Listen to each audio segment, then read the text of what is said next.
B का, तो इसमें जो एरो का डायरेक्शन रहेगा वो किसकी तरफ दिखाएंगे हम लोग यहाँ पे, बी की तरफ, इस तरीके से। और जब इस तरीके से दिखाता है यहाँ पे, तो बी पे कौन सा चार्ज आ जाएगा, पार्शियल नेगेटिव, और इस पे पार्शियल पॉजिटिव। इसी को हम लोग बोलते हैं डायपोल क्रिएट हो जाता है, इधर नेगेटिव डायपोल और ये क्या आ रहा है, पॉजिटिव डायपोल। अब इसी का मूवमेंट देखना कि डायपोल मूवमेंट, अब यहाँ पे जो एक ही बॉन्ड है जिसको हम लोग एक ही बॉन्ड है जिसको हम लोग बॉन्ड मूवमेंट भी बोलते हैं यहाँ पे। इस जो बॉन्ड का मूवमेंट है वो किसकी तरफ रहेगा, यहाँ पे जो इलेक्ट्रॉन का ओरिएंटेशन होगा वो बी की तरफ रहेगा। ये कैसे पता करेंगे, एरो का डायरेक्शन किसकी तरफ दिखा है यहाँ पे, जिस भी एटम का इलेक्ट्रोनेगेटिविटी का वैल्यू ज्यादा होगा ये एरो का डायरेक्शन उसी की तरफ दिखाएंगे। तो यहाँ पे जब एरो का डायरेक्शन का मतलब क्या है, इस पे इलेक्ट्रॉन का जो ओरिएंटेशन है, अट्रैक्शन है, वो बी की तरफ ज्यादा रहेगा इस साइड इलेक्ट्रॉन पेयर का, इस पे पार्शियल नेगेटिव और इस पे पार्शियल पॉजिटिव यहाँ पे।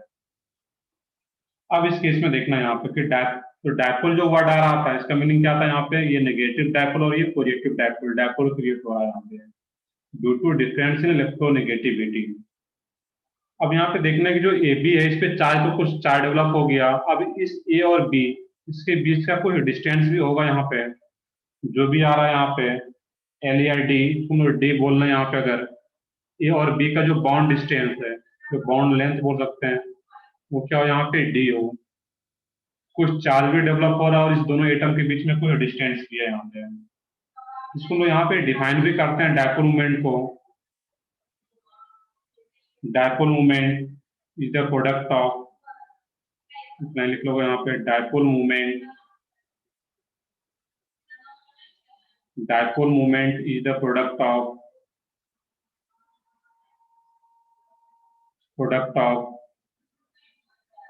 किसका प्रोडक्ट आता है, तो चार्ज इनटू डिस्टेंस। जो चार्ज डेवलप हो रहा है जितना इस पे पार्शियल नेगेटिव उतना ही इस पे पार्शियल पॉजिटिव, तो चार्ज तो सेम आ रहा है मैग्नीट्यूड वाइज। तो क्या रहता है, प्रोडक्ट ऑफ चार्ज या पार्शियल चार्ज लिख सकते हो यहाँ पे है, क्या रहा partial charge and distance between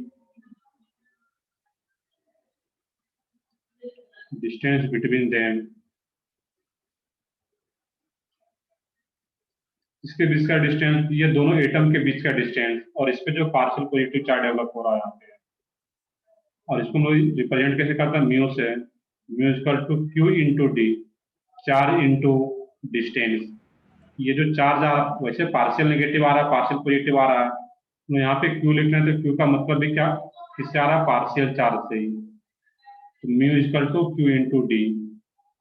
तो डायपोल मोमेंट को हम लोग किसे रिप्रेजेंट करते हैं, म्यू से। पॉइंट ये भी याद रखना है यहाँ पे, dipole moment mu equal to q into d. अब यहाँ पर एक इलेक्ट्रॉन के लिए लिया जाए, यहाँ पे है एक इलेक्ट्रॉन, अगर हम एज्यूम करेंगे एक इलेक्ट्रॉन इधर शिफ्ट हो रहा है, ये जो चार्ज आएगा डेवलप होगा यहाँ पे, तो वो क्या आ जाएगा इसमें, क्यू के जगह हम एक इलेक्ट्रॉन का चार्ज लेते हैं ई इंटू डी। अब इसी में अगर हम डिटेल में देखें कि एक इलेक्ट्रॉन का जो चार्ज होता है यहाँ पे है ESU में, वो क्या रहता है 10⁻⁻10 ESU, इलेक्ट्रोस्टैटिक यूनिट। और जो डिस्टेंस यहाँ पे हम लोग एज्यूम करते हैं इस केस में, यहाँ पे जो स्टैंडर्ड हम लोग यूज करते हैं बाकी क्वेश्चन में गिवन रहेगा, ये क्या रहता है इसमें 10⁻10 या 1 एंगस्ट्रॉम बोल लो इसको यहाँ पे सिंपली, 1 एंगस्ट्रॉम। अब इसको अगर सेंटीमीटर में कन्वर्ट किया जाए यहाँ पे, या मीटर में सबको पता है, ये क्या रहेगा इसमें 10 मीटर -10, या फिर सेंटीमीटर में कन्वर्ट करें तो ये क्या रहेगा -8 सेंटीमीटर। ये स्टैंडर्ड फॉर्म में ले रहे हैं यहाँ पे डिस्टेंस, बाकी क्वेश्चन में अगर ऐसा न्यूमेरिकल बेस्ड क्वेश्चन आता है तो मेंशन क्या रहता है, इलेक्ट्रॉन का जो रहता है यहाँ, एक इलेक्ट्रॉन का ESU में जो वैल्यू रहता है 10⁻10। अब इसी को अगर प्रोडक्ट के फॉर्म में लिख लिया जाए यहाँ पे, ये क्या आ जाएगा इस केस में, एक स्टैंडर्ड जो वैल्यू ले रहे थे यहाँ पे एक इलेक्ट्रॉन का -10 ESU, और इसको अगर सेंटीमीटर में लिया जाए डी को, ये क्यू लिख रहे हैं यहाँ पे, और डी को अगर लिया जाए यहाँ पे 10⁻8 सेंटीमीटर, तो ये क्या आ जाएगा, इसको मल्टीप्लाई कर दोगे यहाँ पे -18 ESU सेंटीमीटर। अब यहाँ पे क्या रहा है कि 10⁻⁻10 ESU सेंटीमीटर को ही हम लोग क्या बोलते हैं यहाँ पे 1 dy, जो कि यूनिट भी होता है D फॉर dy, जो कि यूनिट होता है डायपोल मोमेंट का। तो dy क्या होता है? यूनिट ऑफ डायपोल मोमेंट, ये खुद से लिख भी लोगे। तो यहाँ पे 10⁻18 ESU सेंटीमीटर को ही क्या बोल रहे हैं यहाँ पे 1 dy। शॉर्ट में हम लोग क्या लिखते हैं? Capital D, 1 dy। ये भी एक याद रखना कि ये भी क्वेश्चन हो सकता है कि 1 dy इक्वल टू कितना ESU सेंटीमीटर, ये आ रहा है यहाँ पे। तो नीचे लिख भी लोगे dy is the unit of dipole moment, dy is the unit of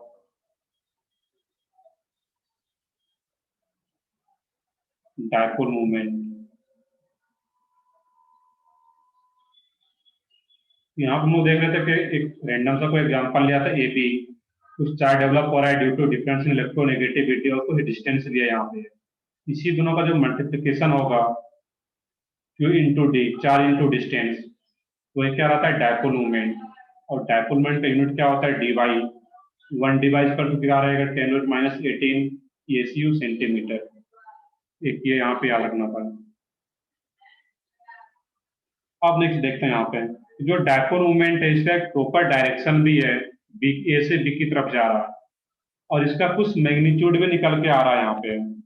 कुछ प्रॉपर डायरेक्शन, कुछ ये प्रॉपर डायरेक्शन भी है और कुछ मैग्नीट्यूड भी निकल के आ रहा है।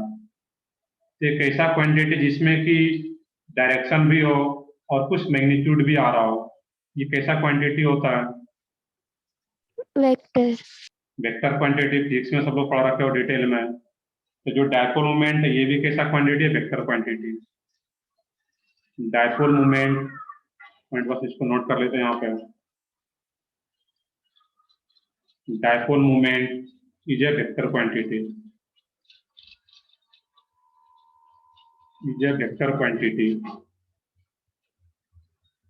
अब जैसे वेक्टर क्वांटिटी आ गया यहाँ पे, तो यहाँ पे तो एक ही आ रहा है, एक ही बॉन्ड मूवमेंट है।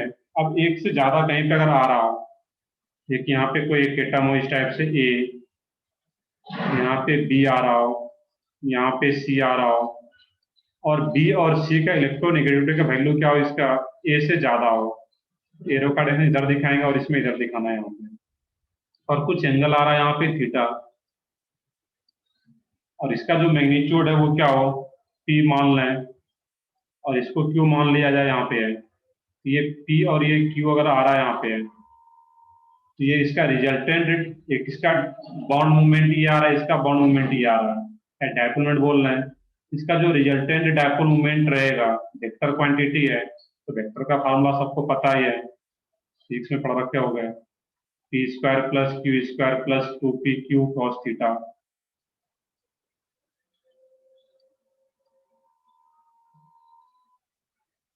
जब भी रिजल्टेंट डायपोल मोमेंट निकालना होगा, हम लोग इस फार्मूले का यूज करके निकाल पाएंगे।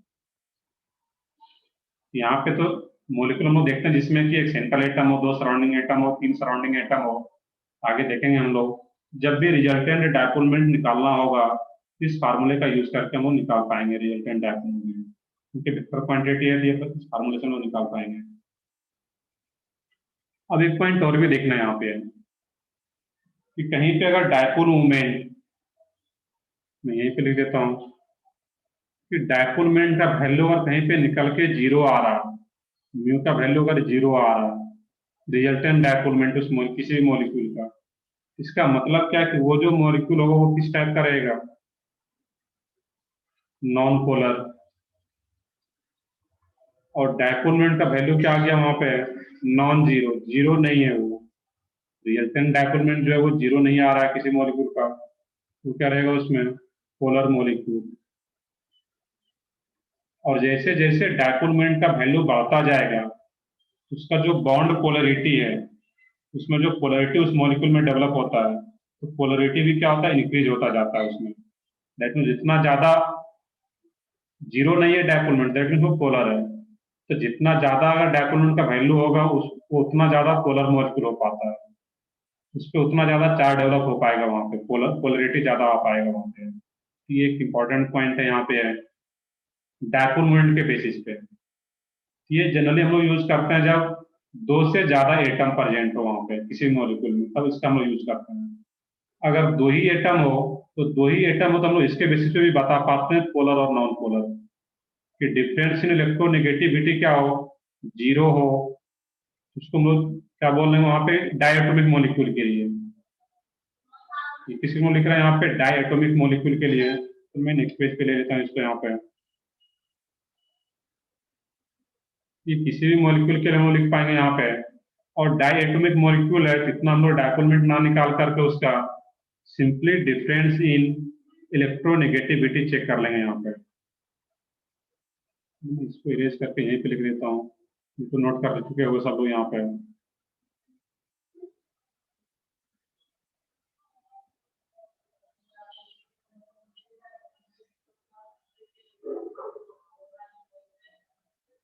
ये भी मैं बना देता हूँ यहाँ पे कि डिफरेंस इन इलेक्ट्रोनेगेटिविटी अगर जीरो हो तो वो क्या आ जाएगा इसमें, नॉन पोलर। और ये क्या हो, डिफरेंस इन इलेक्ट्रोनेगेटिविटी ये जीरो आ जाए तो नॉन पोलर, नॉन जीरो हो तो पोलर। देखिए HCl है यहाँ पे, HCl है तो यहाँ पे डिफरेंस इन इलेक्ट्रॉन पे क्या रहेगा, कुछ ना कुछ होगा, जीरो तो नहीं आ रहा इलेक्ट्रोनेगेटिविटी का वैल्यू। सही है, तो ये क्या होगा, पोलर। तो इनका क्या है 3, हाइड्रोजन का 2.1। यहाँ पे डायपोलमेंट से ना सोच, उसे भी सोच सकते हैं। बाकी यहाँ पे सिंपली हम लोग क्या करेंगे, डिफरेंस इलेक्ट्रॉन का देख लेंगे। तो यहाँ पे अगर नॉन जीरो आ रहा है दैट मीन्स ये पोलर, जीरो आ जाएगा जैसे Cl ही होता, ये नॉन पोलर आ जाएगा। तो जब डाइएटोमिक मॉलिक्यूल हो तो हम लोग सिंपली इस तरीके से भी चेक कर पाएंगे। बट पॉलीएटोमिक मॉलिक्यूल हो उसमें रिजल्टेंट डायपोलमेंट निकाल के चेक करना होता है वहाँ पे कि कौन सा पोलर है कौन सा नॉन पोलर है, जो कि आगे हम लोग अभी डिटेल में देखने वाले हैं। तो यहाँ तक नोट करो, फिर आगे देखते हैं हम लोग यहाँ पे। अब कुछ इंपॉर्टेंट पॉइंट्स है जिस, ये तो लोग थ्योरेटिकल देख रहे थे, यहाँ पे डायपोलमेंट होता है क्या है। अब जो क्वेश्चन जो पूछा जाता है वहां पे वो किस टाइप का रहेगा, तो उसको देखना है यहाँ पे।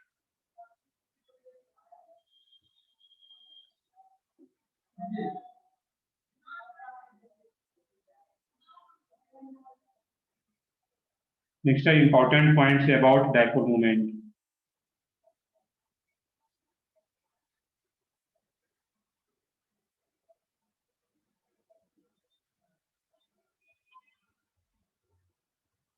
Important points about dipole moment.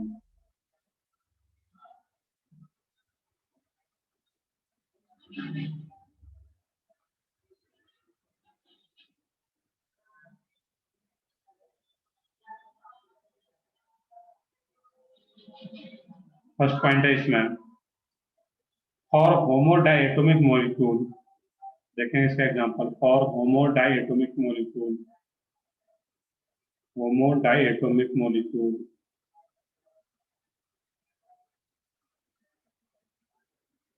Value of dipole moment, value of dipole moment में शॉर्ट लिख देता हूँ म्यू इक्वल टू 0। कोई भी अगर डाइएटोमिक मॉलिक्यूल हो, वो भी किस टाइप का, होमोडाइएटोमिक मॉलिक्यूल, उसके लिए जो डायपोल मोमेंट का वैल्यू रहेगा वो हमेशा क्या रहेगा, 0। एग्जाम्पल का लिख लोगे इसमें Cl2 हो तो Cl2 क्या होगा इसमें, ClCl। इलेक्ट्रोनेगेटिविटी का वैल्यू क्या यहाँ पे सेम है, तो कोई भी, देखिए यहाँ पे ClCl आ गया और इलेक्ट्रोनेगेटिविटी का वैल्यू अगर सेम आ गया तो कोई चार्ज ही डेवलप नहीं हो पाएगा यहाँ पे। और जब कोई चार्ज ही डेवलप नहीं हो पाएगा तो डायपोलमेंट क्या होता था, Q इंटू डी, तो चार्ज ही जीरो हो गया, दैट मीन्स ये क्या हो जाएगा, यहाँ पे डायपोलमेंट भी जीरो हो जाएगा। इसका क्या हो जाएगा, Cl2 का डायपोलमेंट जीरो, Br2 हो जो भी रहे इस टाइप से, या कोई H2 हो, O2 हो, N2 हो, जो भी इस टाइप का आ रहा है यहाँ पे, उसका डायपोलमेंट क्या रहेगा यहाँ पे, 0, होमोडाइएटोमिक मॉलिक्यूल। अब देखना कि यहाँ पे कि अगर O3 हो, तो होमोडाइएटोमिक मॉलिक्यूल की बात कर रहा हूँ मैं यहाँ पे। O3 की बात करें यहाँ पे जनरली कंफ्यूजन भी होता है कि O3 इसका डायपोलमेंट होगा या नहीं होगा, कुछ यहाँ पे होगा। होगा। होमो तो है बट ये डायटोमिक नहीं है यहाँ पे, और डायटोमिक नहीं है इसका हम लोगों को स्ट्रक्चर भी पता है यहाँ पे। O double bond O, coordinate bond या ओ माइनस यहाँ पे दिखा सकते हो, और यहाँ पे पॉजिटिव चार्ज। सेंट्रल ऑक्सीजन पे कोई लोन पेयर है या नहीं है, सोच के बताओ यहाँ पे। सेंट्रल ऑक्सीजन पे कोई लोन पेयर होगा या नहीं होगा यहाँ पे, नहीं होगा। सोचो इसमें। होगा। होगा। एक होगा, सोचो कैसे इसमें। सही है, बिल्कुल एक होगा यहाँ पे। और वैलेंस इलेक्ट्रॉन क्या होता है, 6। आउट ऑफ 6 वैलेंस इलेक्ट्रॉन एक पॉजिटिव चार्ज है, दैट मीन्स 5 इलेक्ट्रॉन बचा, 5 में से 3 इलेक्ट्रॉन बॉन्डिंग में पार्टिसिपेट कर रहा है, दैट मीन्स एक लोन पेयर होगा यहाँ पे। और इसका शेप क्या रहता था, हम लोग पढ़े थे वेस्पर थ्योरी में, बेंड शेप या वी शेप। इसका कुछ ना कुछ यहाँ पे डायपोल मोमेंट आ पाएगा, क्योंकि पॉजिटिव नेगेटिव चार्ज है, तो यहाँ पे कुछ ना कुछ डायपोल मोमेंट होगा। क्या होगा आगे भी हम लोग देखेंगे इसका गिफ्ट निकाल के, बट यहाँ पे हम इतना गेस कर सकते हैं कि इसका कैंसिल आउट नहीं करता है, इसका डायपोल मोमेंट कुछ ना कुछ होता है यहाँ पे। ये सिर्फ डाई एटोमिक मॉलिक्यूल की बात कर रहे हैं, ये ट्राई एटोमिक की नहीं। इस टाइप से याद रखना होगा यहाँ पे। सेकेंड पॉइंट है इसमें, if all atoms in a molecule are symmetrical, if all atoms in a molecule, if all atoms in a molecule are symmetrical,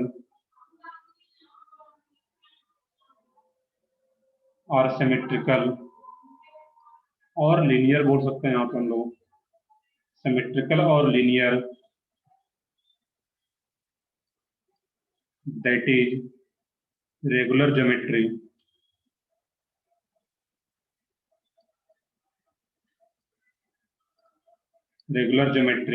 then resultant dipole moment,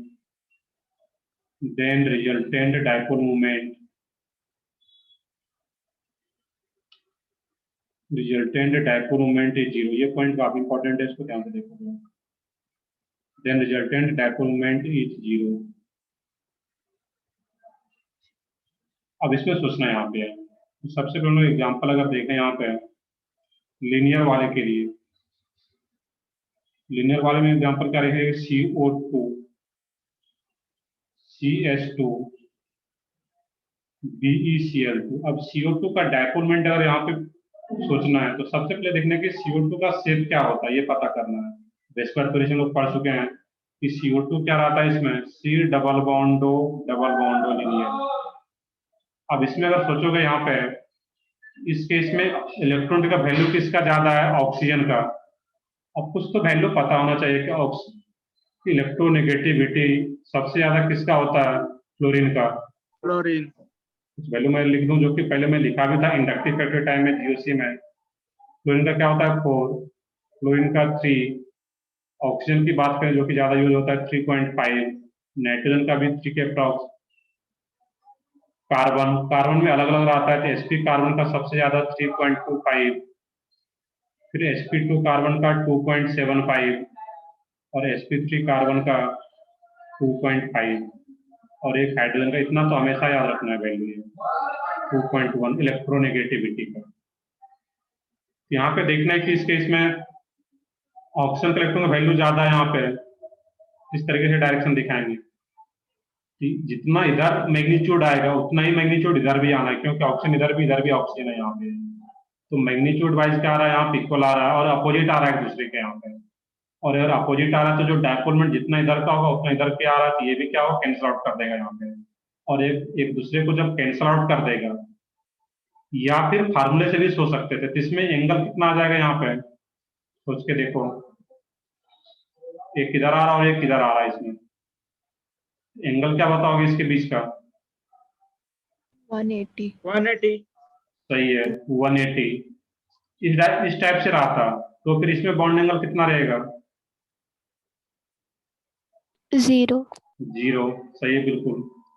यहाँ पे एक ही डायरेक्शन में, तो इसका जो एंगल रहेगा वो क्या रहेगा, 0, जबकि अपोजिट आ रहा है, दैट मींस ये 180।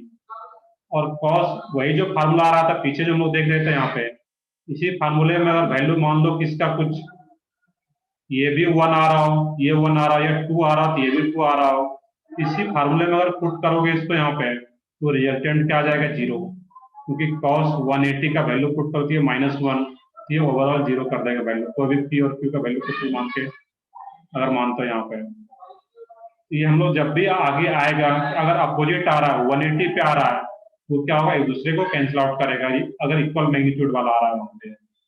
इसका भी 0, CH2 सेम टाइप से O के जगह S आ जाता, BeCl2 में क्या रहेगा, Cl और Cl, ये भी एक दूसरे को कैंसिल आउट करेगा 180 पे, और 180 पे तो एक दूसरे को कैंसिल आउट करेगा तो ये भी क्या हो जाएगा 0। इस सबका जो डायपोल मोमेंट है वो क्या रहेगा इसमें 0, ऊपर ही मैंने लिख रखा है यहाँ पे। और सोचने का तरीका इस टाइप से यहाँ पे प्रॉपर इसका शेप स्क्वायर थ्योरी के अकॉर्डिंग जो पढ़े थे उसके अकॉर्डिंग स्ट्रक्चर ड्रॉ करके। नेक्स्ट है इसमें, ये तो लीनियर वाला आ गया। सर हाँ बताओ। सर ये सेकंड वाले का मतलब ऐसा नहीं होता ना कि हर लीनियर स्ट्रक्चर का डायपोल मोमेंट 0 आएगा? हर लीनियर स्ट्रक्चर नहीं, यहाँ पे हम लोग देखते हैं कि यहाँ पे अगर लीनियर आ रहा है इस केस में, यहाँ पे और स्ट्रक्चर बताओ जो कि माइंड में हो, कोई भी एक लीनियर स्ट्रक्चर है यहाँ पे, जैसे कि CO2 CH2 BeCl2 जो भी इस टाइप से आ रहा है वहां पे, अगर लीनियर आ रहा है और लीनियर का मतलब वो एटम जो वहां पे हो वो सेम एटम आ रहा हो वहां पे, दैट मीन्स वो मैग्नीट्यूड वाइज इक्वल हो। देखिए यहाँ पे लोग देख रहे थे इस केस में C डबल बॉन्ड हो डबल बॉन्ड हो, इधर भी ऑक्सीजन है और इधर भी ऑक्सीजन है, जितना इसका डायपोलमेंट का वैल्यू होगा इसका 1 होगा तो इसका भी 1 ही होगा, क्योंकि दोनों साइड ऑक्सीजन है। तो दोनों साइड जो सराउंडिंग एटम है वो अगर सेम आ रहा है तो फिर वो हम लोग क्या बोल पाएंगे 0। इस टाइप से याद रखना है वहां पे। अगर इधर अलग होता है इधर अलग है तो फिर वो कैंसिल आउट नहीं कर पाएगा वहां पे, जो कैंसिल आउट कर पा रहा है वहां पे उस केस में 0 होता है। नेक्स्ट एग्जांपल यहाँ पे, अब यहाँ पे क्या हो सिमेट्रिकल वाला भी हो, तो सिमेट्रिकल वाले का इसका क्या रहेगा यहाँ पे एग्जांपल, BF3 हो, CH4 हो, CCl4 हो, PCl5 हो, SF6 हो, IF7 हो, इस टाइप का जो भी आ रहा है एग्जांपल यहाँ पे FCF4 हो एटसेट्रा, ये सब का भी जो डायपोल मोमेंट है वो क्या रहता है 0। एक का मैं बताता हूँ इसमें 0 कैसे हम लोग दिखाते हैं इस केस में, इसको मैं हटा देता हूँ अभी। तो यहाँ पे आप देखोगे कि BF3 आ रहा है, तो BF3 में क्या होता है, इसका शेप पता है ट्राइगोनल प्लेनर, ये F और ये F। अब यहाँ पे देखोगे कि फ्लोरीन का इलेक्ट्रॉन का वैल्यू क्या है, ज्यादा है, तो डायरेक्शन किसकी तरफ रहेगा, इसकी तरफ यहाँ पे। अब यहाँ पे एंगल क्या रहेगा तीनों के बीच का, ये भी 120, ये भी 120 और ये भी क्या रहा है 120। अब इसका कोई वैल्यू मान लो, जो भी एज्यूम करना है कि BF का जो डायपोलमेंट होगा, जो बॉन्ड मूवमेंट होगा इसका, वो क्या रहेगा यहाँ पे 1 2 3 जो भी एज्यूम करना होगा। चलो हम लोग मान लेते हैं 2 वैल्यू है इसका, ये भी BF बॉन्ड है, इसका अगर 2 माने तो ये भी क्या होगा 2 होगा और ये भी 2 होगा। अब ये अगर इस डायरेक्शन में आ रहा है तो इसको अगर 2 मान लो, इस दोनों का रिजल्टेंट क्या रहेगा, कुछ इस डायरेक्शन में आएगा यहाँ पे, और इस दोनों का रिजल्टेंट अगर कुछ डायरेक्शन में आ रहा है यहाँ पे, तो फार्मूला लगा दो यहाँ पे, रिजल्टेंट डायपोल मोमेंट क्या आ रहा है यहाँ पे है,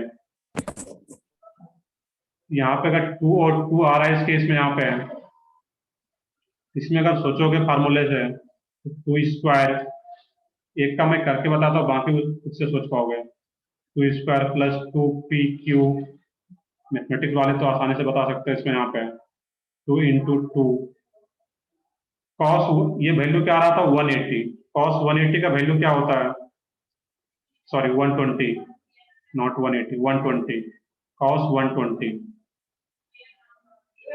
-1/2। -1/2। ये सबको पता होना चाहिए, बेसिक वैल्यू है इसमें, मेडिकल वाले लोग भी इतना तो पता होना चाहिए। अब जैसे यहाँ पे इस टाइप से सोचोगे तो देखो क्या रहा है रिजल्टेंट निकल के इसमें, ये 4 + 4 8, वो 2 कैंसिल आउट करोगे यहाँ पे 8 - 4, ये वैल्यू क्या आ रहा है 2। इस दोनों का जो रिजल्टेंट है वो भी क्या आ रहा है 2, जितना इस डायरेक्शन में 2 आ रहा है, अब जब रिजल्टेंट आ गया तो ये खत्म हो गया। यहाँ पे इधर भी 2 और इधर भी क्या आ रहा था 2, ये भी एक दूसरे को क्या करता है, फिर कैंसिल आउट कर देगा। इस दोनों का जो रिजल्टेंट है वो इस डायरेक्शन में मैग्नीट्यूड वाइज 2 आ रहा है और इसका मैग्नीट्यूड भी 2 था, तो अब ये दोनों एक दूसरे को कैंसिल आउट कर देगा 180 पे आ रहा है। दैट मीन्स ओवरऑल क्या हो जाता है 0। आई होप ये क्लियर हो गया होगा। यहाँ पे ट्रायगोनल प्लेन है तो शेप प्रॉपर पहले ड्रॉ कर लो, तो उसके बाद ये निकल आएगा। यहाँ पे नेक्स्ट है इसमें, यहाँ पे किसी और एक एग्जांपल और मैं बता दूं। यहाँ पे CH4 या CCl4 की बात करें अगर हम लोग, यहाँ पे इसका भी मैं एक एग्जांपल, CCl4 या ये CH4 किसी का भी एक देखोगे इसमें, Cl ये तो टेट्राहेड्रल है, इसके बीच का एंगल क्या रहता है यहाँ पे 109.5। अगर इस दोनों का रिजल्टेंट अगर देखोगे तो कुछ इस डायरेक्शन में आ रहा है यहाँ पे, और इस दोनों का रिजल्टेंट अगर देखोगे कुछ इस डायरेक्शन में आएगा यहाँ पे। तो इस दोनों का जितना मैग्नीट्यूड इधर आएगा उतना ही मैग्नीट्यूड इधर इसका भी रहेगा। यहाँ पे म्यू रिजल्टेंट और ये भी क्या रहेगा म्यू रिजल्टेंट, ये दोनों का हम निकालना यहाँ पे। ये भी एक दूसरे को कैंसिल आउट कर देता है, और जब एक दूसरे को कैंसिल आउट कर देगा तो इसका भी जो डायपोल मोमेंट है वो क्या हो जाएगा 0। तो CCl4 आ रहा है, कोई लोन पेयर वगैरह नहीं आ रहा है, सिमेट्रिकल स्ट्रक्चर है यहाँ पे। तो सिमेट्रिकल बोलने का क्या रहा है यहाँ पे, BF3 में भी सिमेट्रिसिटी है, कोई लोन पेयर वगैरह नहीं है जो डिस्टर्ब करे। यहाँ पर भी क्या आ रहा है सिमेट्रिकल है, कोई लोन पेयर वगैरह नहीं है जो डिस्टर्ब करे यहाँ पे डायपोल मोमेंट को। जब भी इस टाइप का कोई लोन पेयर नहीं आ रहा है वहां पे सेंट्रल एटम पे, इस टाइप से सोच पाएंगे उसका भी डायपोल मोमेंट क्या है 0। और कोई लोन पेयर नहीं आ रहा तो उसी को हम लोग क्या बोलते हैं वहां पे रेगुलर ज्योमेट्री। इस टाइप से याद रखना है, इसका भी 0 रहेगा। PCl5 का सोच सकते हो, PCl5 का भी क्या रहेगा, मैं जल्दी से अगर बता दूं यहाँ पे PCl5 PF5। तो PCl5 का शेप पता है हम लोगों को बेस्पर थ्योरी से, Cl Cl Cl। अब ये जो दो एक्सियल पोजीशन पे आ रहा है यहाँ पे है, ये तो एक दूसरे को कैंसिल आउट करेगा।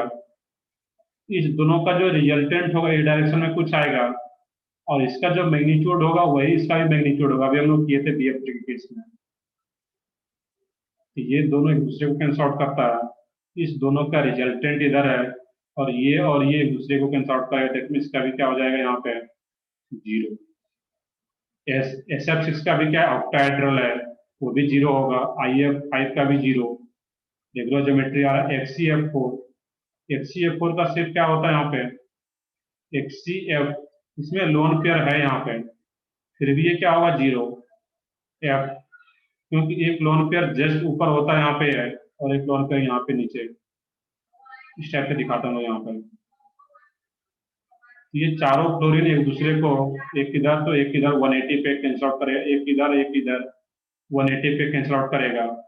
अब जो लोन पेयर है, तो लोन पेयर का जो डायरेक्शन दिखाते हैं हम लोग यहाँ पे, जिस भी एटम पे लोन पेयर है उससे हम लोग दूर दिखाते हैं, तो इसका जो डायरेक्शन हम लोग ऊपर दिखा रहे हैं डायपोल मोमेंट का, और इसमें इसको नीचे दिखा रहे हैं यहाँ पे। तो ये भी 180 पे आ रहा है, दोनों लोन पेयर एक दूसरे के रिस्पेक्ट में। दैट मीन्स ये भी ओवरऑल रिजल्टेंट इसका क्या हो जाता है यहाँ पे 0। एग्जाम में अगर ऑप्शन आता है तो इस टाइप से सोचना है वहां पे, जब भी रेगुलर ज्योमेट्री हो या इस टाइप का स्ट्रक्चर पहले प्रॉपर ड्रॉ कर लोगे और फिर डायपोल मोमेंट वेक्टर क्वांटिटी तो उसके बेसिस पे सोचोगे तो वो करेक्ट आ पाएगा वहां पर। नेक्स्ट है इसमें थर्ड पॉइंट, इसको समझते भी जाना साथ में किस तरीके से ये 0 हो रहा है।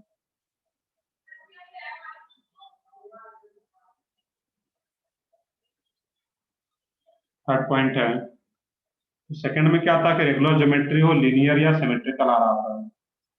थर्ड पॉइंट है कि वो सिमेट्रिकल नहीं हो।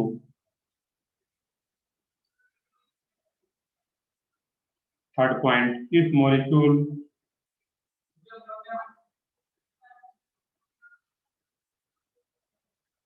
is angular or unsymmetrical,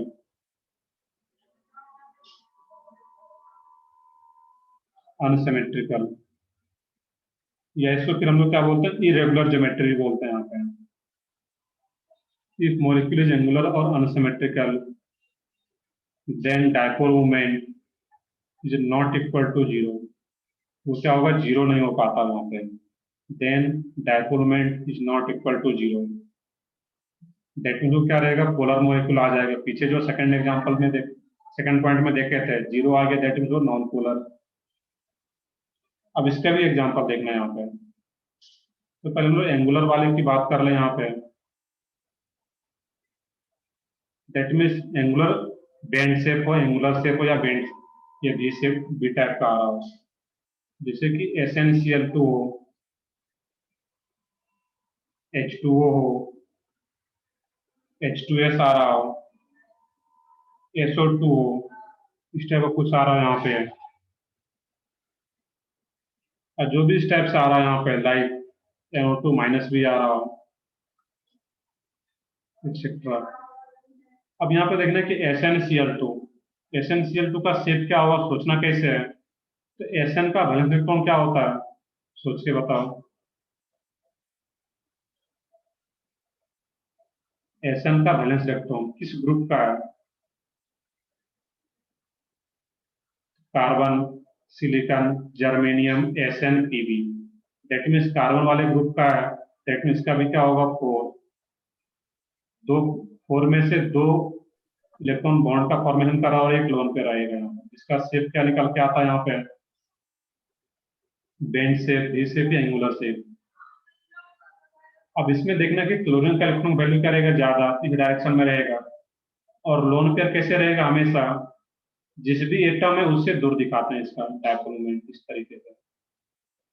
और इसको हम लोग इस तरीके से जनरली इंडिकेट करते हैं, डायपोल मोमेंट को जो दिखाते हैं।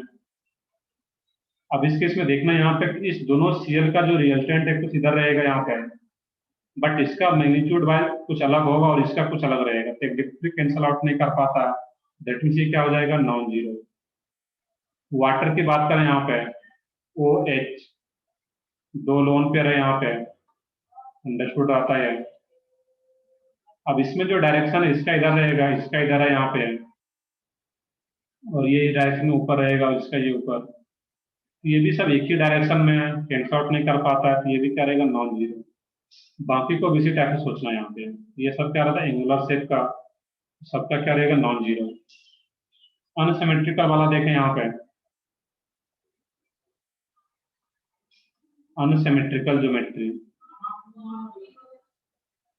अनसिमेट्रिकल ज्योमेट्री में कोई भी ले सकते हो, NH3 हो, NF3 हो,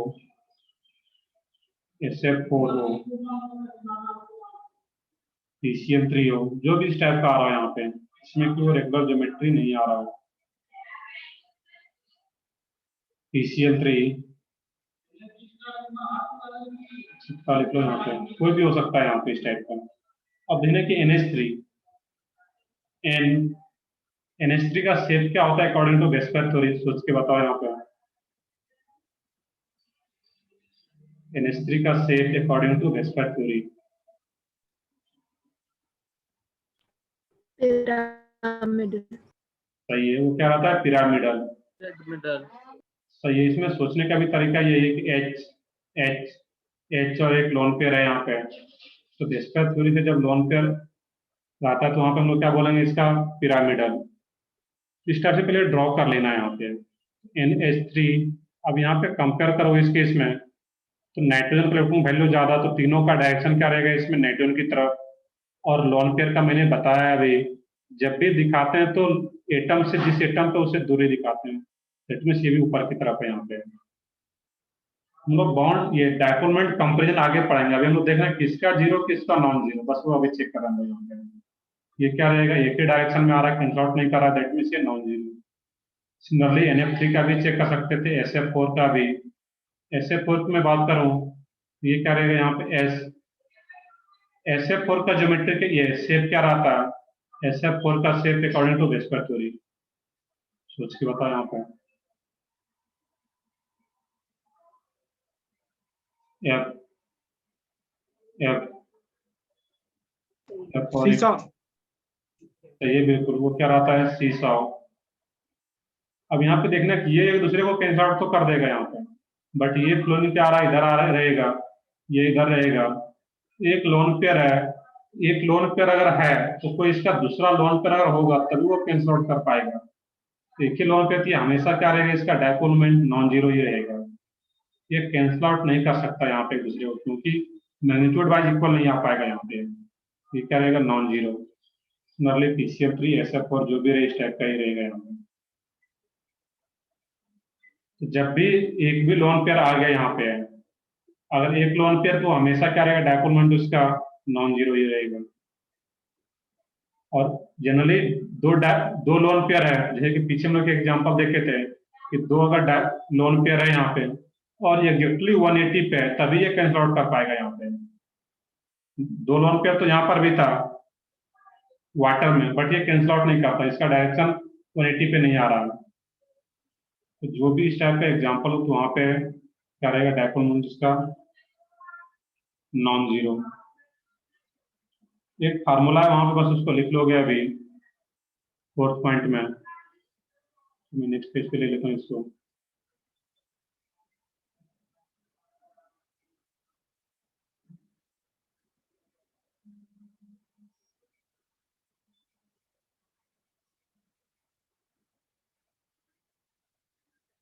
फोर्थ पॉइंट में परसेंटेज आयनिक कैरेक्टर, परसेंटेज आयनिक कैरेक्टर। इसलिए फार्मूला आता है म्यू एक्सपेरिमेंटल EXP, ध्यान से देख लोगे, mu experimental divided by mu observed या कैलकुलेटेड, म्यू ऑब्जर्व्ड या कैलकुलेटेड इनटू 100। किसी भी मॉलिक्यूल में अगर परसेंटेज आयनिक कैरेक्टर बताना हो, इस फार्मूले से हम लोग बता पाएंगे। म्यू एक्सपेरिमेंटल कुछ डाटा गिवन होगा वहां पे, म्यू ऑब्जर्व डिवाइडेड बाय 100। एक क्वेश्चन भी कर लेते हम लोग यहीं पे, जिससे कि ये क्लियर हो जाए इसका मीनिंग क्या रहता है। क्वेश्चन, सर हाँ बताओ। एक्सपेरिमेंटल और ऑब्जर्व तो सेम ही होएगा ना? ऑब्जर्व या कैलकुलेटेड लिख लो यहाँ पे। ऑब्जर्व तो मतलब हम लोग ऑब्जर्व कर रहे हैं, मतलब नॉर्मली। कैलकुलेटेड लिख सकते हो अगर ऐसा कुछ कंफ्यूजन लग रहा है यहाँ पे, तो मैं इसमें क्या लिख लो यहाँ पे, कैलकुलेटेड, जो हम लोग कैलकुलेट कर रहे हैं। और जो एक्सपेरिमेंटल है उसका मतलब क्या है, एक्सपेरिमेंटल वो वैल्यू आ रहा है डायपोल मोमेंट का। नेक्स्ट है इसमें डायएटॉमिक मॉलिक्यूल, एक क्वेश्चन यहाँ पे नोट करना है, न्यूमेरिकल टाइप का है। और डायएटॉमिक मॉलिक्यूल काफी कॉमन सा क्वेश्चन है ये। और डायएटॉमिक मॉलिक्यूल है डायपोल मोमेंट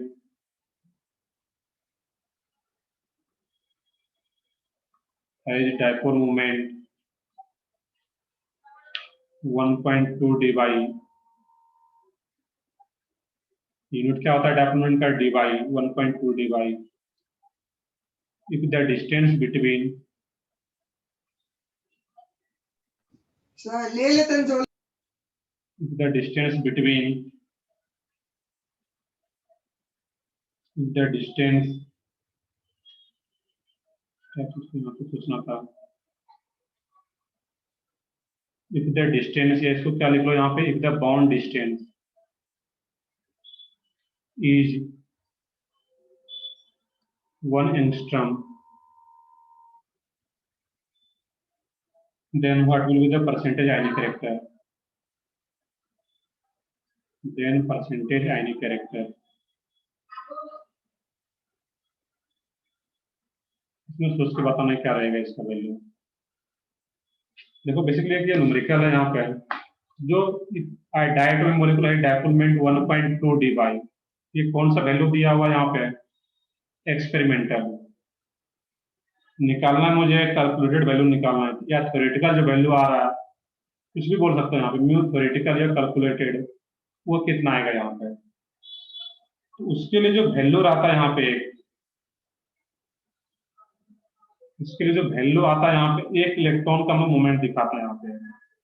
तो एग्जैक्ट जो वैल्यू आता है, जो हम लोग पीछे लिखे थे स्टार्टिंग में, एक इलेक्ट्रॉन के लिए, तो क्या ले रहे थे हम लोग 10⁻⁻10 ESU, तो वो शॉर्ट में ले रहे थे स्टैंडर्ड फॉर्म, बट इसका एग्जैक्ट जो रहता है एक इलेक्ट्रॉन का, और भी अगर देखोगे इसमें तो 4.8 इंटू 10⁻10 ये ESU रहता है यहाँ पे, इसको याद रखना है। इसके हम लोग तो नॉर्मली वहाँ पे 10⁻10 ले रहे थे डिवाइड को डिफाइन करने के लिए, बट कुछ नहीं दिया हुआ है अगर क्वेश्चन में वैल्यू और अपने मन से चार्ज अगर लेना हो 2.5 परसेंटेज में निकालना है, यहाँ पे परसेंटेज में निकालोगे कितना रहेगा वो बताना है। 2.5% ही आएगा, वो परसेंटेज टाइप नहीं हो रहा है। ठीक है, वो तो 2.5 नहीं रहेगा तो उसको क्या बोल पाओगे, तो 2.5% नहीं रहेगा तो फिर कुछ और आ जाएगा। चलो देखते हैं, वहाँ पे 25% आ जाएगा, फिर वो 100 से मल्टीप्लाई भी तो करोगे यहाँ पे, देखते हैं क्या रहेगा वो। तो म्यू थ्योरेटिकल क्या रहेगा इस केस में, यहाँ पे तो चार्ज अगर कुछ नहीं दिया हुआ है क्वेश्चन में तो चार्ज अपने मन से ये यूज करना है, 4.8 इंटू 10⁻10 ESU, तो 4.8 इंटू 10⁻10 ESU। डिस्टेंस कितना दिया हुआ है यहाँ पे 1 एंगस्ट्रम, इसको किस यूनिट में लेना होगा यहाँ पे, सेंटीमीटर में, क्योंकि मुझे ESU सेंटीमीटर में ही डीवाई का पता है यहाँ पे, क्योंकि स्टार्टिंग में वो देखे हुए थे। और मैं स्टार्टिंग में यहाँ पे दिखाऊँ फर्स्ट पेज को, यहाँ पे इसमें किसको हम लोग डिफाइन किए हुए थे, यहाँ पे इस टाइप में डिफाइन किए हुए थे इसको, 1 debye equal to 10⁻18 ESU centimetre. तो मुझे डीवाई में लाना है, दैट मीन्स ESU सेंटीमीटर में लेना होगा यहाँ पे। ये आप देखना था यहाँ पे, ये क्या आ जाएगा 4.8 इंटू 10⁻18 ESU सेंटीमीटर, और मुझे पता है कि 10⁻18 ESU सेंटीमीटर को ही क्या बोलता हम लोग यहाँ पे 1 डीवाई, यही क्या था इसमें 1 डीवाई। ये कितना डीवाई आ गया 4.8 डीवाई। तो जो कैलकुलेटेड है या थ्योरेटिकल आ रहा है वो 4.8 डीवाई और एक्सपेरिमेंटल गिवन है क्वेश्चन में। डिस्टेंस दिया हुआ था यहाँ पे, चार्ज अगर गिवन जब भी नहीं हो चार्ज गिवन तो ये स्टैंडर्ड चार्ज लेना था यहाँ पे एक इलेक्ट्रॉन का ESU में, 4.8 इंटू 10⁻10 ESU सेंटीमीटर, तो यहाँ पे आ रहा है। अब परसेंटेज यानी कैरेक्टर निकाल पाओगे यहाँ पे इसका, क्योंकि दोनों वैल्यू पता चल गया इसमें, तो खुद से कर लो इसको। 1.2 डिवाइडेड बाय 4.8 इंटू 100, ये क्या आ जाएगा इसमें 25%। इस टाइप का कोई भी क्वेश्चन, मैंने एक रैंडम सा क्वेश्चन बताया यहाँ पे, तो अगर ऐसा कुछ भी वैल्यू आ रहा हो तो चार्ज वाला एक इंपॉर्टेंट पॉइंट इसको याद रखना, बाकी डिस्टेंस तो गिवन रहेगा क्वेश्चन में और एक्सपेरिमेंटल भी गिवन रहेगा। नेक्स्ट हम लोग हम लोग ये 4th पॉइंट का एक क्वेश्चन देख रहे थे। नेक्स्ट अब इसका कंपैरिजन, डायपोल मोमेंट कंपैरिजन।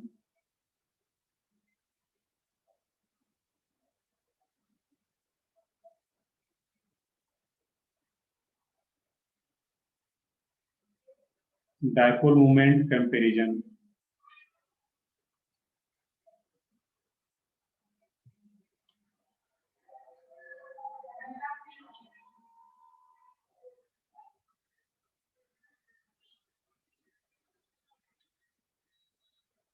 अब यहाँ पे अगर देखोगे क्वेश्चन अगर लिया जाए इस टाइप से, HF, H2O,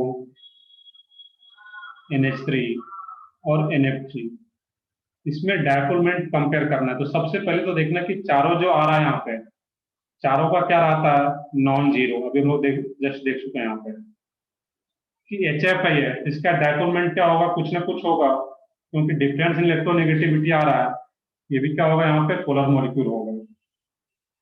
अब यहाँ पे सोचना कि इसका डायपोल मोमेंट ज्यादा किसका कम, वो कैसे सोचेंगे यहाँ पे। यहाँ पे अगर सोचोगे HF का ज्यादा है। हाँ सही है, यहाँ H और F, और यहाँ पे क्या O, H और H, तो यहाँ पे क्या होता है इस केस में डिफरेंस इन इलेक्ट्रोनेगेटिविटी ज्यादा है।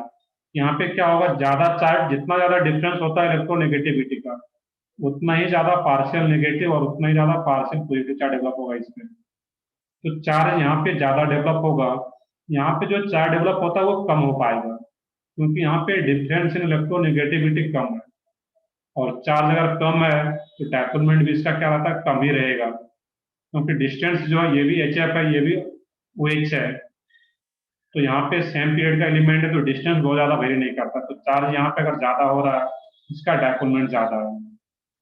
तो डायपोलमेंट जो इसका एक्सपेरिमेंटल आता है वो लिख भी लोगे यहाँ पे 1.9 D/, वो याद रखने की जरूरत नहीं है, बट यहाँ पे एक्सपेरिमेंटल आता है तो वो मैं बस यहाँ पे लिखा हूँ। HF का डायपोलमेंट यहाँ पे क्या है, ज्यादा होगा वाटर से। अब NH3 की बात करें तो वाटर और NH3 में भी देखें तो ये भी सेम तरह से सोचना था। यहाँ पे नाइट्रोजन और यहाँ पे हाइड्रोजन आ गया, यहाँ पे जो डिफरेंस होगा इलेक्ट्रोनेगेटिविटी का वो इससे क्या होगा, और भी कम होगा। यहाँ पे ऑक्सीजन का 3.5, हाइड्रोजन का 2.1, नाइट्रोजन का 3, हाइड्रोजन का 2.1, तो यहाँ पे डिफरेंस और भी कम आ रहा है, इसका और भी कम होता है यहाँ पे NH3 का, और इसका जो एक्सपेरिमेंटल आता है 1.47 D/। अब एक ये इंपॉर्टेंट क्वेश्चन है यहाँ पे कि NH3 और NF3 में किसका ज्यादा डायपोल मूवमेंट हो। यहाँ पे इसको मैं डिटेल में बताता हूँ, ये काफी इंपॉर्टेंट क्वेश्चन है। तो दोनों का शेप पहले प्रॉपर ड्रॉ कर लोगे। यहाँ पे H H H और NF3 का क्या होता है, यहाँ पे एक ये लोन पेयर F F और ये क्या रहता है यहाँ पे F। अब इसमें देखोगे कि अगर बॉन्ड मूवमेंट दिखाओगे इसमें प्रॉपर, इसमें तो इसके तरफ रहेगा यहाँ पे है, और लोन पेयर का मैंने बता रखा है किसमें डायरेक्शन कैसे दिखाता है, हमेशा ऊपर की तरफ, इसमें भी ऊपर की तरफ रहेगा ये। बट नाइट्रोजन और फ्लोरीन में किसका वैल्यू ज्यादा होता है, फ्लोरीन का, दैट मीन इसके तरफ रहेगा एरो का डायरेक्शन। अब ध्यान से देखना कि यहाँ पे क्या हो रहा है कि इस तीनों का जो रिजल्टेंट होगा वो भी किसकी तरफ रहेगा, ऊपर की तरफ ही रहेगा, इस तीनों का रिजल्टेंट, और ये भी ऊपर की तरफ है। यहाँ पे इस तीनों का रिजल्टेंट भी ऊपर की तरफ और ये भी एक ही डायरेक्शन में है, ये वेक्टर सम हो जाता है यहाँ पे। लेकिन इसमें क्या हो रहा है, इस तीनों का जो रिजल्टेंट है कुछ नीचे की तरफ रहेगा। यहाँ पे जो भी रिजल्टेंट हो, एग्जैक्ट वैल्यू मुझे पता नहीं करना है, इस तीनों का रिजल्टेंट नीचे की तरफ, और इसमें ये ऊपर की तरफ जा रहा है यहाँ पे, और ये अगर ऊपर की तरफ जा रहा है कुछ अमाउंट में कैंसिल आउट कर पाता है। एग्जैक्ट तो वैल्यू नहीं पता मुझे कितना है इसका डायपोलमेंट का, इसका कितना है, बट ये ऊपर है और ये नीचे है, अपोजिट आ रहा है, तो कुछ ना कुछ डायपोलमेंट कैंसिल आउट करेगा, जिसके चलते इसका जो डायपोल मूवमेंट है वो कम हो जाता है। जबकि NH3 में लोन पेयर का जो डायरेक्शन है डायपोलमेंट का, और तीनों हाइड्रोजन का नाइट्रोजन की तरफ ही है, ये एक ही डायरेक्शन में, इसका डायपोलमेंट का वैल्यू जो होता है ओवरऑल ज्यादा होता है, और NF3 का कम होता है। यहाँ पे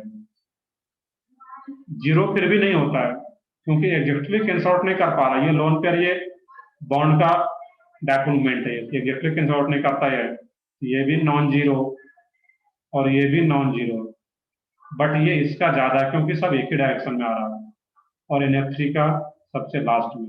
NF3 का जो एक्सपेरिमेंटल वैल्यू है वो बहुत ही कम हो जाता है, 0.24 D/, बहुत ही कम हो जा रहा है। इसका रीजन कई बार पूछा गया एग्जाम में, ये याद रखना है NH3 और NF3 का ऑर्डर क्यों आता है इस टाइप से। नेक्स्ट है इसमें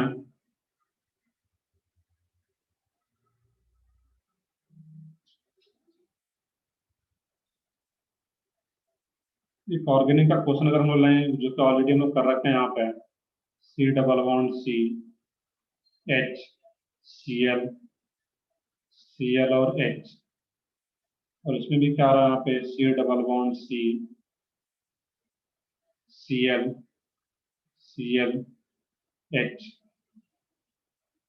H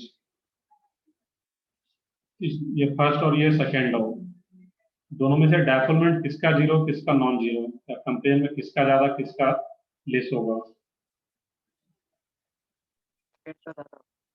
सेकंड का First greater than second. नहीं, first greater Second greater than first.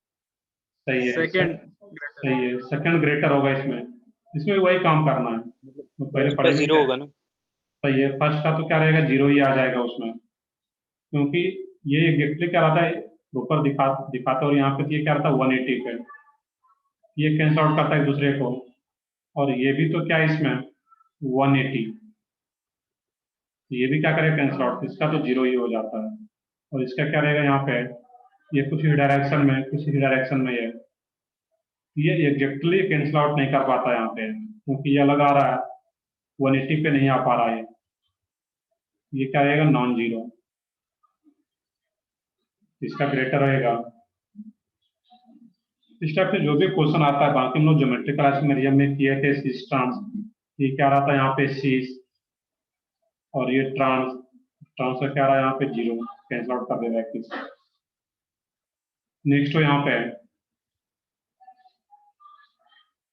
CH3Cl, CH2 Cl2, CHCl3 और CCl4,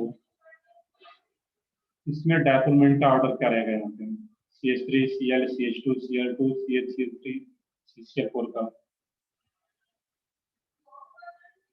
तो इसमें सबसे कम पूछा जाए तो सबसे कम डायपोलमेंट किसका होगा यहाँ पे चारों में से, अगर ये ऑप्शन दिया है CCl4। सही है। CCl4 का क्या हो जाएगा, ये तो 0 ही होता है, अभी हम लोग देखे हुए थे पीछे कि CCl4 का जो डायपोलमेंट है वो क्या है 0 है, इसका तो सबसे कम हो गया। अब इसमें अगर कंपेयर करोगे इस केस में यहाँ पे है CH3Cl, CH2 Cl2, CHCl3 और CCl4 में, यहाँ पे देखते हैं इसके रीजन भी देखोगे, अगर यहाँ पे तो CCl4 का तो क्या रहा था 0 ही आ जा रहा था इसमें Cl, H, H और ये H, इसका डायरेक्शन क्या होगा, कुछ इसके तरफ रहता है, यहाँ पे कार्बन का ज्यादा हाइड्रोजन से इलेक्ट्रोनेगेटिविटी का वैल्यू और क्लोरीन का ज्यादा रहा था, इसमें सब एक ही डायरेक्शन में आ रहा है इस टाइप का। डेट मीन्स ये सबसे ज्यादा हो जाता है यहाँ पे, 2 क्लोरीन आ जाएगा यहाँ पे। बॉन्ड एंगल सबका क्या आता है 109.5, H और H, तो बॉन्ड एंगल ये क्या आ रहा है Cl और ये Cl, तो 90 से ज्यादा हो रहा है, और 90 से अगर ज्यादा जा रहा है बॉन्ड एंगल तो कुछ अमाउंट में ये Cl एक दूसरे को कैंसिल आउट करना शुरू कर देता है यहाँ पे, इसका रिजल्टेंट जो भी है। बट ये दोनों Cl 90 से ज्यादा एंगल पे जैसे जाएगा उसका एक दूसरे को कैंसिल आउट कुछ अमाउंट में करना शुरू हो जाता है, इसके चलते इसका और कम होते चला जाता है यहाँ पे, और फाइनली CCl4 का एकदम बिल्कुल कम हो जाता है, तो ये 0 ही आ जाएगा। तो डायपोलमेंट का ऑर्डर करेगा इसमें CH3Cl, CH2 Cl2, CHCl3, CCl4। एक क्लोरीन का सबसे ज्यादा, इसे भी याद रखा, तो 2 क्लोरीन, 3 क्लोरीन, 4 क्लोरीन का तो 0 ही हो जाता है। ये काफी कॉमन सा क्वेश्चन है, ये भी, इसको भी एक याद रखना यहाँ पे।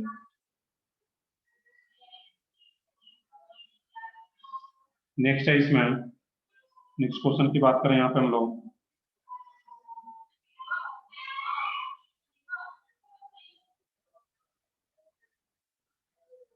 तो नेक्स्ट पेज पे ले लेते हैं, यहाँ तक नोट कर चुके होंगे सब लोग।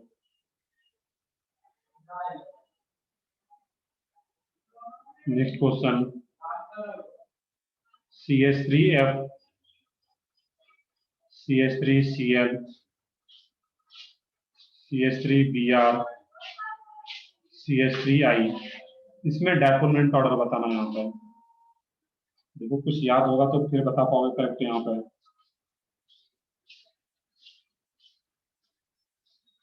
तो सबसे ज्यादा किसका रहता है यहाँ पे,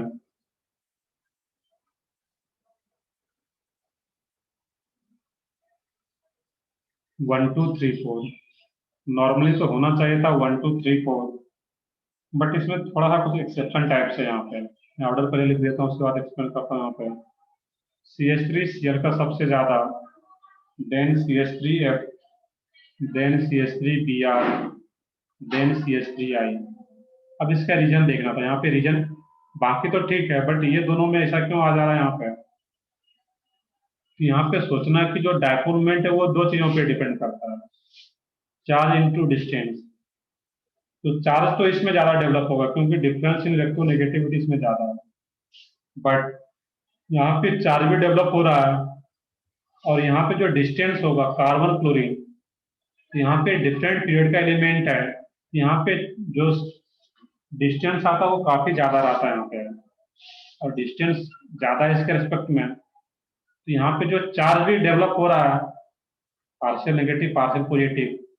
इसके एस्पेक्ट में चार्ज तो कम है, बट यहाँ पे डिस्टेंस इससे ज्यादा है। इस दोनों का जो मल्टीप्लिकेशन होता है चार्ज इंटू डिस्टेंस का, उसका जो मैग्नीट्यूड आता है मल्टीप्लिकेशन का वो ज्यादा हो जाता है CH3F से, जिसके चलते ये ज्यादा होता है। ये एक्सेप्शन इसको याद रखना यहाँ पे। इसमें क्या होता है, इसमें चार्ज बहुत ही कम हो जाता है, जिसके चलते ये ऑर्डर में पीछे ही रहता है। इस दोनों का चार्ज इंटू डिस्टेंस मल्टीप्लिकेशन जो है इसका ज्यादा है CH3F वाले से, दैट मीन्स का डायपोल मोमेंट ज्यादा है। इसको एज एक्सेप्शन याद रखना है। नेक्स्ट क्वेश्चन हो यहाँ पे HF HCl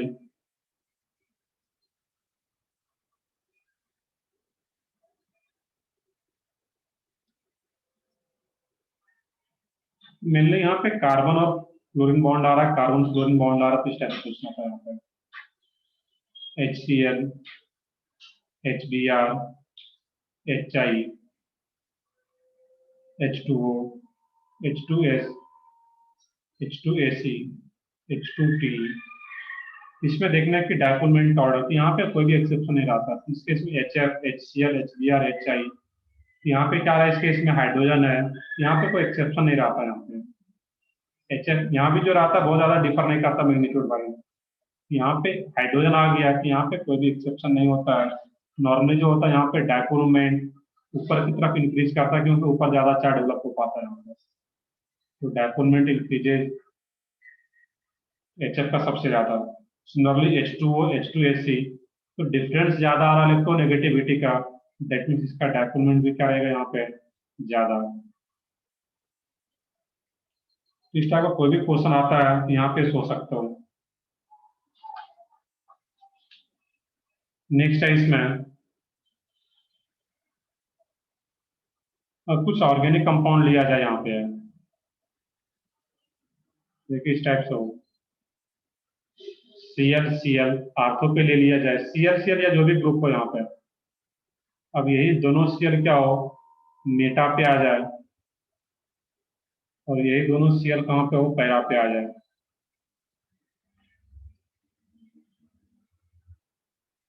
इसमें यहाँ पे 1 2 3 आर्थो मेटा पैरा, इसमें डायपोल मोमेंट का ऑर्डर क्या रहेगा यहाँ पे, सोच के बताओ। इसमें 1 2 3 सही है, इसमें वो क्या रहेगा 1 2 3। क्यों 1 2 3 आता है, तो यहाँ पे देखने की इसका डायरेक्शन इधर, इसका डायरेक्शन इधर, यहाँ पे तो फर्स्ट में एंगल कितना रहेगा दोनों डायपोल मोमेंट के बीच में। यहाँ पे ये एंगल क्या रहेगा 60 डिग्री। ये एंगल क्या रहता है यहाँ पे 120, और ये एंगल क्या रहेगा 180। ये तो कैंसिल आउट ही कर देगा क्लोरीन क्लोरीन एक दूसरे को। इसका तो डायपोल मोमेंट क्या होगा 0 ही पैरा पोजिशन पे। अब आर्थो और मेटा वाले में कंपेरिजन करोगे तो ये 60 डिग्री आ रहा है यहाँ पे है, और ये 120। मैंने बताया था अभी कि 90 से जैसे एवं जाता है बॉन्ड एंगल तो कैंसिल आउट करना शुरू कर देता है, जबकि यहाँ पे वेक्टर सम ही होगा।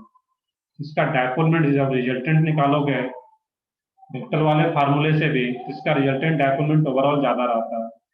दैट मीन्स आर्थो का सबसे ज्यादा, देन मेटा, देन पैरा। अगर ये आइडेंटिकल ग्रुप्स आ रहा है आर्थो मेटा पैरा पे, यहाँ भी ClCl, तो फिर इसको ऑर्डर फॉलो करेगा यहाँ पे। अब ऐसा कोई कंडीशन है कि हमेशा ये ऑर्डर फॉलो हो, ये कब होगा यहाँ पे जब सिमिलर ग्रुप हो यहाँ पे आर्थो मेटा पैरा पर। ये किसके लिए रहता है सिमिलर ग्रुप। देखिए इस केस में देखें यहाँ पे एक रैंडम सा क्वेश्चन है सिर्फ यहाँ पे। इस केस में यहाँ पे CH3Cl हो, और यहाँ पे कुछ आ रहा हो CH3Cl। इसमें बस बताना है इसका 0 डायपोल मोमेंट होगा या नहीं होगा, ये एक दूसरे के पैरा पे है। नहीं होगा। सही है, इसका डायपोल मोमेंट क्या होगा 0 नहीं हो पाएगा। तो डायपोल मोमेंट 0 कब होगा जब ये सिमिलर ग्रुप हो यहाँ पे पैरा पे। यहाँ पे तो क्लोरीन है, इसका डायरेक्शन नीचे की तरफ, और ये sp2 कार्बन है और ये sp3 कार्बन है। तो sp2 कार्बन का इलेक्ट्रॉन का वैल्यू क्या है ज्यादा है, दैट मीन्स ये नीचे की तरफ डायरेक्शन रहेगा इसका, और नीचे की तरफ डायरेक्शन अगर आ रहा है यहाँ पे है तो ये एक ही डायरेक्शन में आती है, वेक्टर सम हो जाएगा। तो डायपोल नॉट इक्वल टू 0, ये 0 नहीं हो पा रहा है यहाँ पे। ऐसा नहीं कि पैरा पे तो 0, तो देखना कि ग्रुप कैसा आ रहा है वहाँ पे। बट इसके अलावा देखना कि नॉर्मली अगर सिंगल ग्रुप है वहाँ पे तो क्या होता है, 0 हो पाता है। देखिए यहाँ पे देखें CH3 हो या इस टाइप से आ रहा है यहाँ पे NO2 हो, इसका जो डायपोल मूवमेंट है या क्लोरीन या फ्लोरीन हो, ये सबका क्या आ जाता है यहाँ पे 0। बट कुछ और भी एक्सेप्शंस भी है इसमें कि अगर सिमिलर ग्रुप भी है उसके बावजूद भी वो क्या रहता है वहाँ पे नॉन जीरो आ पाता है। एक्सेप्शंस इस पर नोट कर लेते हैं यहाँ पे। एक्सेप्शंस, तो एक्सेप्शंस क्या रहता है यहाँ पे, जो एक्सेप्शन रहेगा यहाँ पे OH के केस में OH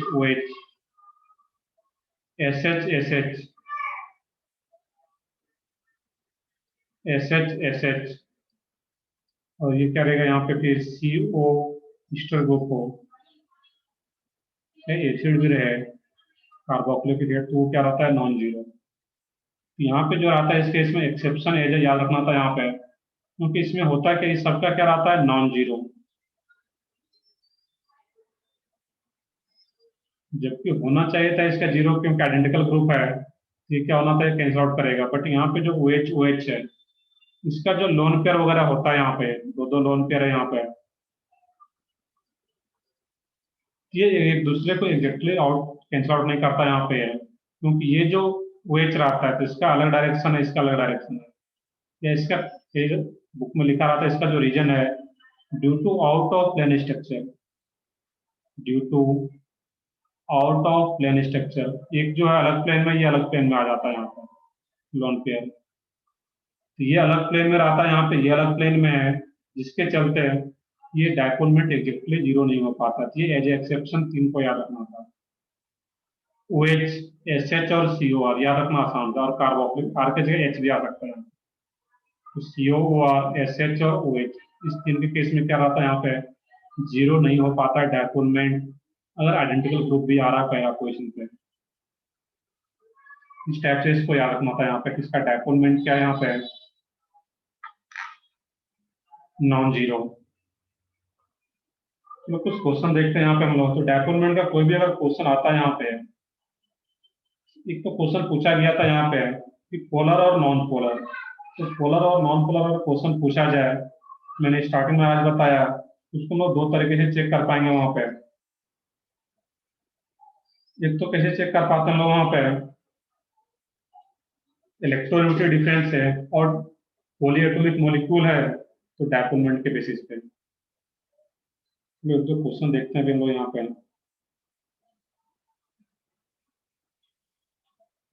क्वेश्चन आ रहा है इसमें यहाँ पे,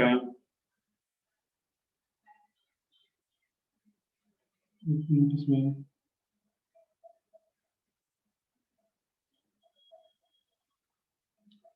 और एक क्वेश्चन अगर इस टाइप से आ रहा है यहाँ पे, क्वेश्चन क्या है, पॉइंट है इसमें नया यहाँ पे, यहाँ पे HCl हो या कोई भी डायटोमिक मॉलिक्यूल हो, इसमें पूछा जाए कि परसेंटेज आयनिक कैरेक्टर क्या होगा HCl का। बस HCl दे रखा है और इसका परसेंटेज आयनिक कैरेक्टर पूछा जा रहा है, ये कैसे निकालोगे यहाँ पे परसेंटेज आयनिक कैरेक्टर HCl का, इसको आइडिया तो बताओ इसमें एग्जैक्ट परसेंटेज कैसे निकालते हैं। इसलिए फार्मूला लिख देता हूँ परसेंटेज आयनिक कैरेक्टर का। एक तो था हम लोग डायपोलमेंट से रिलेटेड था, एक नॉर्मल सा यहाँ पे 16 into XA minus XB mod लगा दे रहे हैं, दैट मीन्स किसी का भी पहले किसी का भी बाद में लिख सकते हैं यहाँ पे, plus 3.5 into XA minus XB का होल स्क्वायर, ये फार्मूला रहता है यहाँ पे परसेंटेज आयनिक कैरेक्टर निकालने का किसी भी डायटोमिक मॉलिक्यूल में। XA माइनस XB क्या रहा है, डिफरेंस इन इलेक्ट्रोनेगेटिविटी है बेसिकली। ये भी कोई मॉलिक्यूल अगर हो, एक्स का मतलब क्या था, ए का इलेक्ट्रोनेगेटिविटी और ये बी का इलेक्ट्रोनेगेटिविटी, या फिर क्या बोल रहे हो, डिफरेंस इन इलेक्ट्रोनेगेटिविटी। इस फार्मूले के बेसिस पे HCl का निकाल के बताओ। H का कितना लेना वैल्यू 2.1, क्लोरीन का कितना लेना वैल्यू यहाँ पे 3, निकाल के बताओ यहाँ पे। या इसको 2 मान सकते हो, H का 2 मान लो, इसका 3 मान लो, तो आसानी से निकल आएगा। तो देखो क्या आ रहा है इसका परसेंटेज HCl का। तो ये भी एक फार्मूला याद रखना है यहाँ पे परसेंटेज यानी कैरेक्टर के लिए।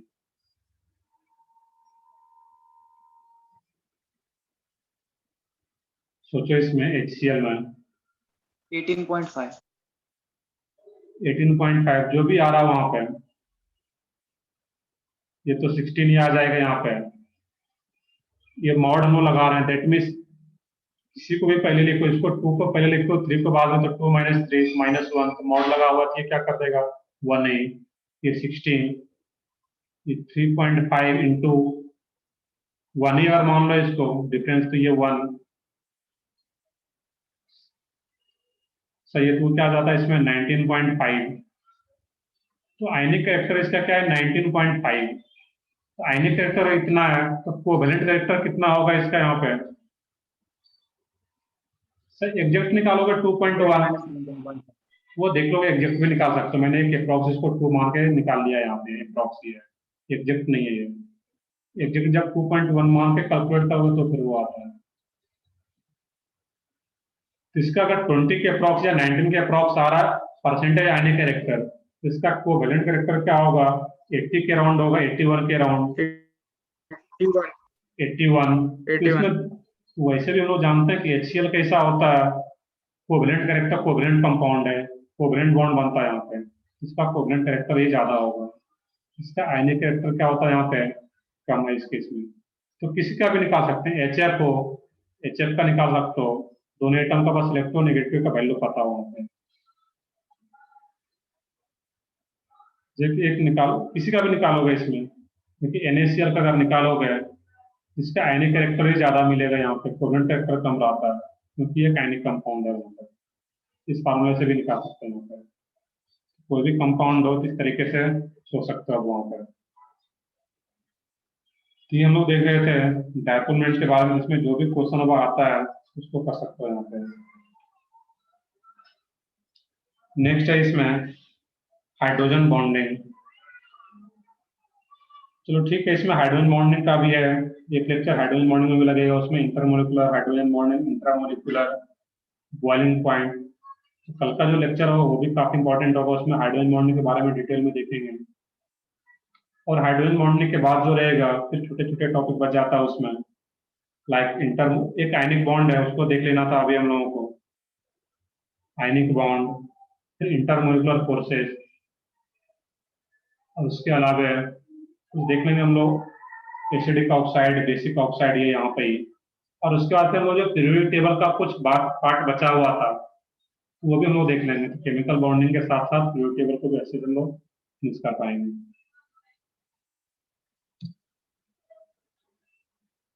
चलो ठीक है, हम लोग कल ही स्टार्ट करेंगे फिर हाइड्रोजन बॉन्डिंग को, आज तो फिर वो पूरा भी नहीं हो पाएगा हाइड्रोजन बॉन्डिंग।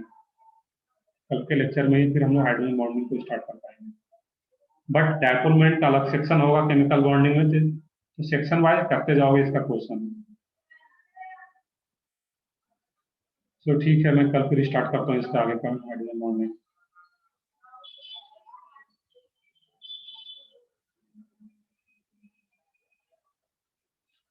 और कुछ डाउट वगैरह हो तो पूछ सकते हो अभी, और कुछ डाउट हो तो पूछ सकते हो, डाउट नहीं है। सर हाँ बताओ। सर वो CH3Cl का डाइपोल मोमेंट CH3F से ज्यादा क्यों था, एक बार वापस बता दीजिए। CH3Cl का डायपोल मोमेंट किसे कंपेयर कर रहे हो, CH3F से? हाँ सर। इसमें मैंने बताया था कि यहाँ पे डायपोल मोमेंट दो चीजों पे डिपेंड करता है, चार्ज इनटू डिस्टेंस। तो चार्ज किस में ज्यादा डेवलप हो रहा है यहाँ पे, तो चार्ज में जितना ज्यादा डिफरेंस होगा, तो यहाँ पे कार्बन का 2.5 और क्लोरीन का क्या रहता है 4, यहाँ पे कार्बन का क्या है 2.5 और क्लोरीन का 3। तो यहाँ पे क्या है डिफरेंस ज्यादा है, इलेक्ट्रोनेगेटिविटी का, तो यहाँ पे चार्ज ज्यादा डेवलप होगा। यहाँ पर जो भी पार्शियल नेगेटिव इसके रेस्पेक्ट में, तो यहाँ पे जो पार्शियल नेगेटिव चार्ज डेवलप हो रहा है, तो ये क्या होगा, यहाँ पे पार्शियल 1 ज्यादा रहता है पार्शियल 2 से। पता कैसे चलता है कि कहाँ पे ज्यादा पार्शियल नेगेटिव चार्ज डेवलप होगा, तो जहाँ पे डिफरेंस ज्यादा होता है इलेक्ट्रोनेगेटिविटी का। तो चार्ज तो इसमें ज्यादा आ रहा है, बट यहाँ पे कार्बन क्लोरीन क्लोरीन का साइज ज्यादा होने के चलते कार्बन क्लोरीन का जो बॉन्ड लेंथ है, जो बॉन्ड डिस्टेंस है, डी का वैल्यू वो ज्यादा हो जाता है इसमें यहाँ पर। और डी का वैल्यू यहाँ, इसको अगर D1 बोलना है और इसको D2 बोलना है, ये D2 इसके बॉन्ड डिस्टेंस को, तो D1 यहाँ पे क्या रहता है, ज्यादा होगा।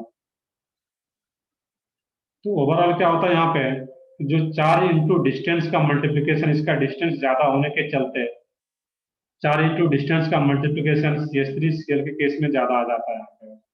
दैट मीन्स इसका डायपोलमेंट ज्यादा हो जाएगा। और CH3F में क्या होता है, यहाँ पे जो डिस्टेंस है दोनों के बीच में वो कम है, चार्ज ज्यादा, बट मल्टीप्लीकेशन ओवरऑल क्या रहता है यहाँ पे, कम हो जाता है, जिसके चलते इसका डायपोलमेंट क्या रहेगा, यहाँ पे कम हो जाता है। तो दोनों फैक्टर को कंबाइन करके देखते हैं, तो जिसके चलते इसका रिजल्टेंट चार्ज इंटू डिस्टेंस जो है ओवरऑल इसका ज्यादा हो जाता है। तो एग्जाम में तो ये हम लोगों को याद ही रखना पड़ेगा, तभी ये सॉल्व हो पाएगा। इसको एक एज एक्सेप्शन मैंने बताया था, एज एक्सेप्शन इसको याद रखना था। और रीजन क्या बताएंगे इसका, कि चार्ज इंटू डिस्टेंस जो है ओवरऑल इसका ज्यादा हो जाता है।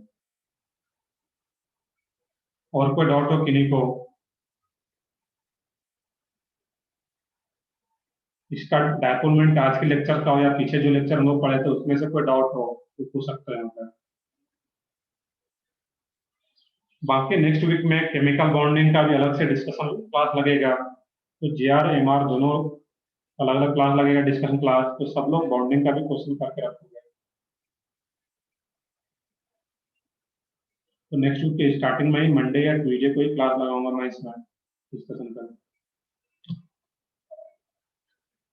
चलो ठीक है, फिर डाउट नहीं तो फिर हम सेशन को एंड करते हैं फिर यहीं पे। सर हाँ बताओ। सर ये वीडियो का लिंक डाल दीजिएगा यूट्यूब पे। बिल्कुल ठीक, मैं डाल दूंगा वहाँ पर। मैं बहुत सारा वीडियो वहाँ पे देख सकते हो उसके इसमें, अगर मैं वहाँ पे लिंक शेयर नहीं भी करता हूँ फिर मैं डाल देता हूँ वहाँ पे लिंक। तो ठीक है, मैं एंड करता हूँ सेशन।